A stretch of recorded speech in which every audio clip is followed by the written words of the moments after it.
To complete your first gathering stitch, you're going to need one of your pattern pieces with the seam allowance added on, and then you also need a second piece that is twice as long as your pattern piece.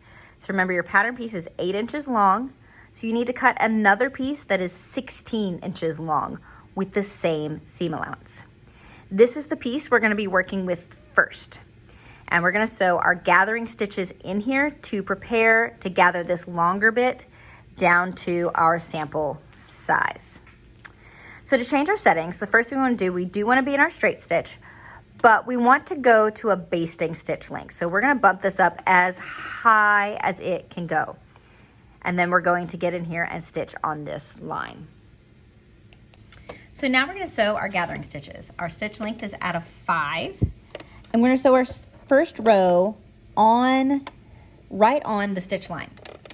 Before you begin, make sure you've got a nice long tail coming off the end. That's going to be really helpful when we go to gather. And the second most important step, I would argue probably is the most important step in this process, is to remember, do not back stitch. Don't do it. So we're just going to stitch right on the line all the way down.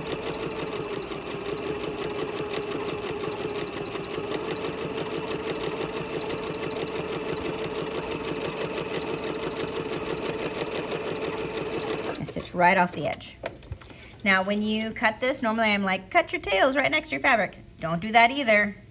Give yourself a nice long tail on the opposite end so that you've got a tail on this end. So now we've got a row of stitching right on our stitch line. When you are doing this technique, you always do 2 lines of gathering stitches. This helps prevent breakage, it gives it better strength, it allows it to gather more neatly. So now instead of stitching right on the stitch line, we're going to stitch right next to it. Again, make sure you've got a nice long tail coming off the end. Do not back stitch. Go all the way down. I'm just running the left edge of this stitch line against the edge of the stitch line against the left edge of the presser foot.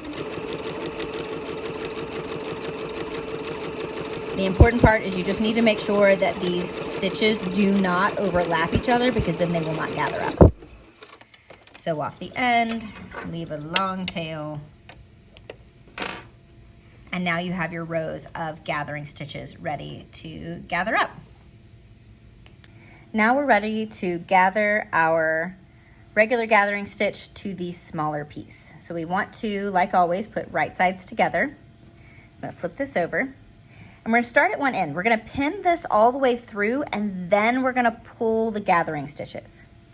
So I'm going to line up one end right here. And I'm going to pin a little differently than I normally do.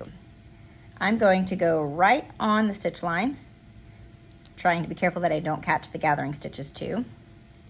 Check the back. Ooh, not on that line. Ooh, right there. Now, instead of turning my pin and going down this line, I'm going to turn my pin into the seam allowance, just like this. So I'm going to do that on one end. I'm going to grab the opposite sides and repeat that same step, getting all of my gathering stitches pulled out into the side.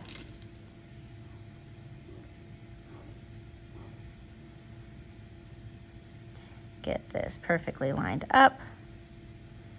Go into the seam allowance just like that. Okay, so now we have all of this that needs to be finished pinning down. You could, at this point, anchor one end of your threads and start gathering, and then you'd kind of have to scoot it all down.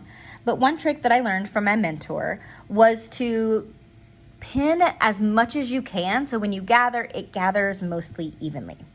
So all I'm gonna do is I am gonna roughly figure out where about the middle of this big piece is. Kind of just fold it together till I find the middle right there. And then I'm gonna pin it to roughly the middle of my smaller piece. So I'm dividing it down. Split it in half. Pin it at the halfway point approximately. It doesn't have to be 100% perfect. And I'm going to do that again. I'm going to split. I'm going to find my middle and kind of evenly making sure the amount that folds over on each side is roughly the same. Pin the middle. Making sure I am on the stitch line all the way down. Pin. Split and pin. You want to do this at least as many times as I'm doing in this video. If it makes you feel better, you can actually do it more than what I did. But I would start with at least as many pins as I'm going to end up with. So that's split in the middle. Split this half down the middle. And you just keep dividing until you've gone all the way across and you've kind of pinned the gathering roughly in place. We just have to pull the threads to make it nice and flatter. So you can kind of see, if we look at the top side of this, these are all roughly the same height, which means I've done a pretty decent job of splitting them down the middle. So now I need to do the same thing with all of this.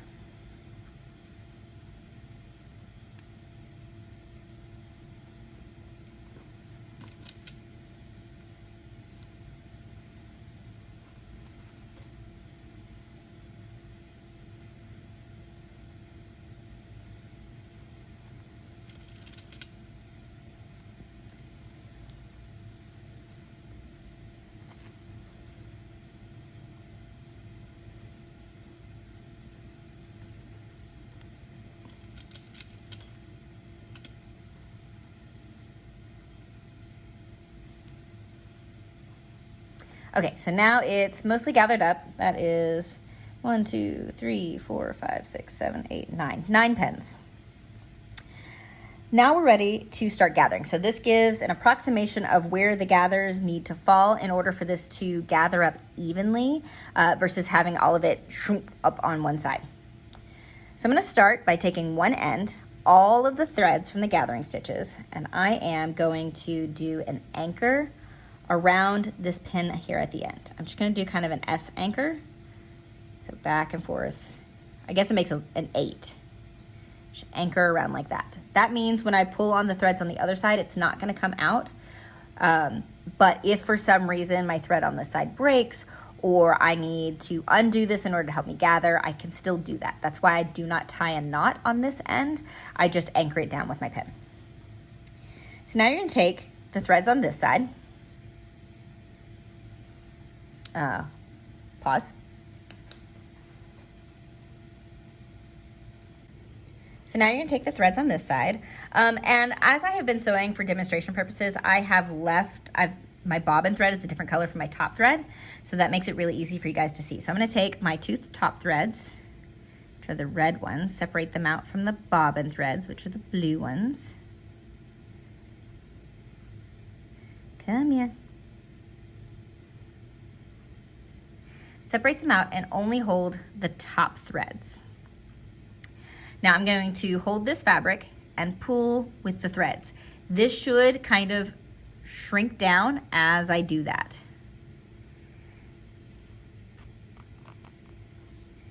You can kind of see if I can get my hand in a way that you can see it gathering up. You do kind of have to help it along by putting pressure by the pins so that it can pull evenly. And it is, you can see as I'm pulling, the gathers are actually wanting to move towards the pins on this side. So in a minute, I'm gonna kind of squish them, go in the other direction.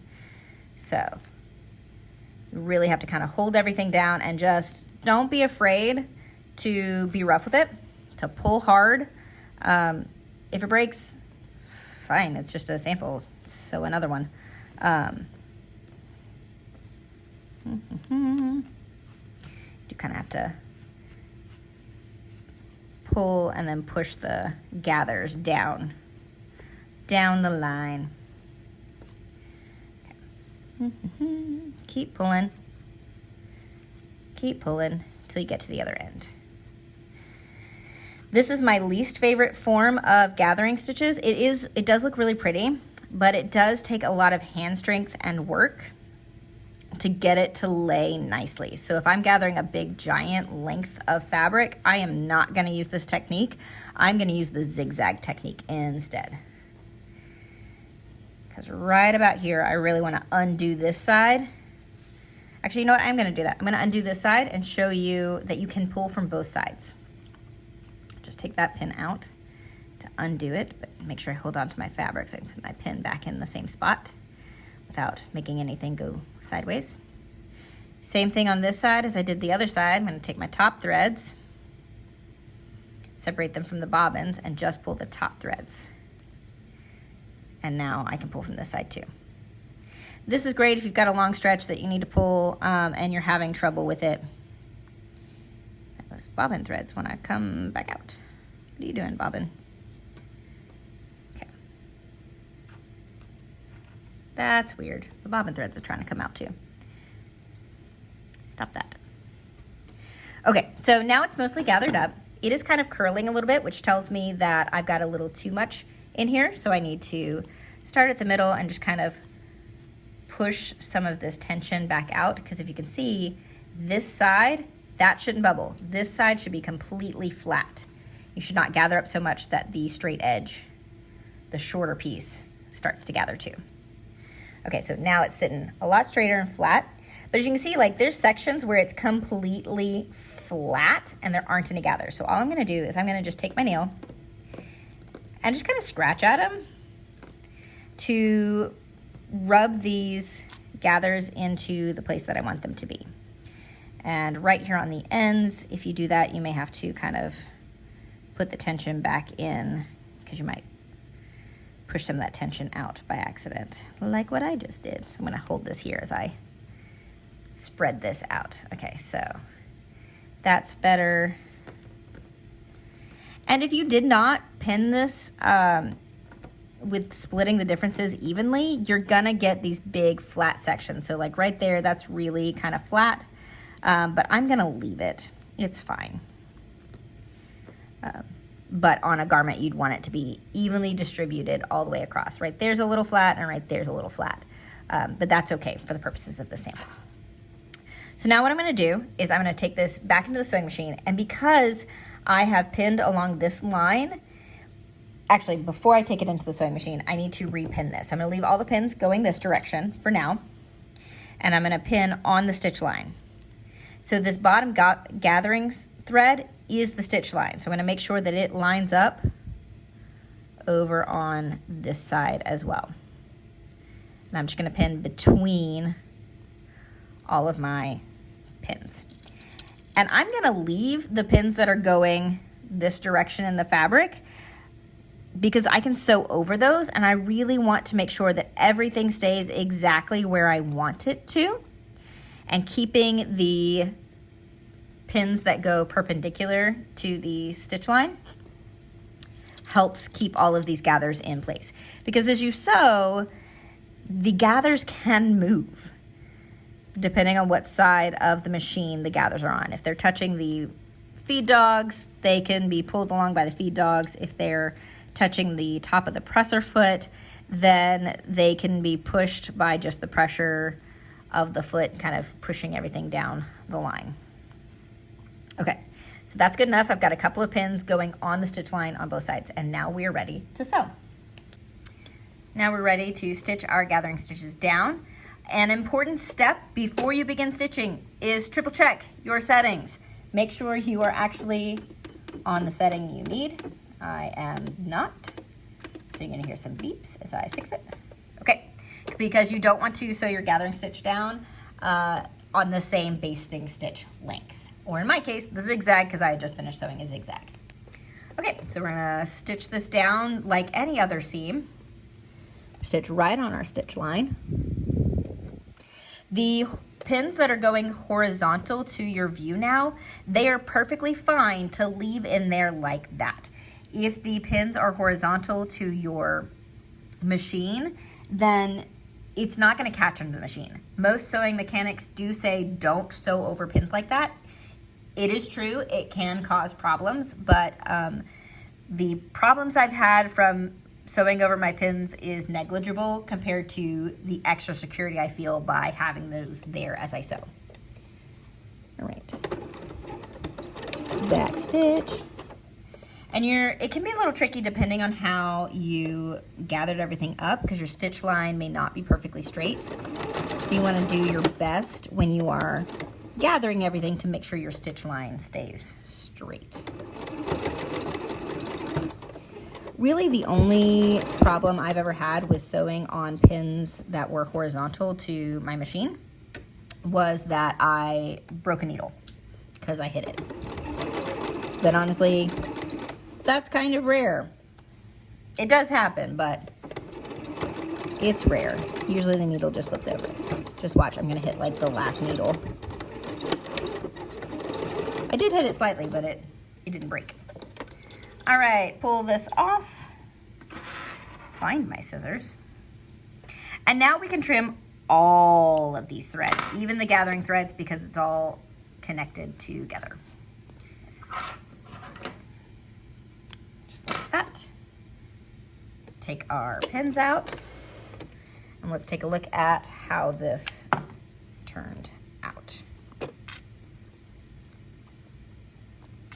Make sure that you have found all of the pins. It can be easy to lose pins in the gathers. If you feel brave enough, you can grab your seam like this to make sure you haven't missed any seams. Okay, so let's look at the right side. Look how pretty. All right, the final step is to press this. Now to finish up this gathering stitch, we need to press the flat edge up. So what we're gonna do is we're gonna do this from the wrong side first. Do this very, very carefully because we don't wanna press the gathers down, but we can press the seam allowance. We're gonna kind of pull this edge. It wants to curl on you. And you just wanna press just over the seam allowance. Just barely catch that stitch line.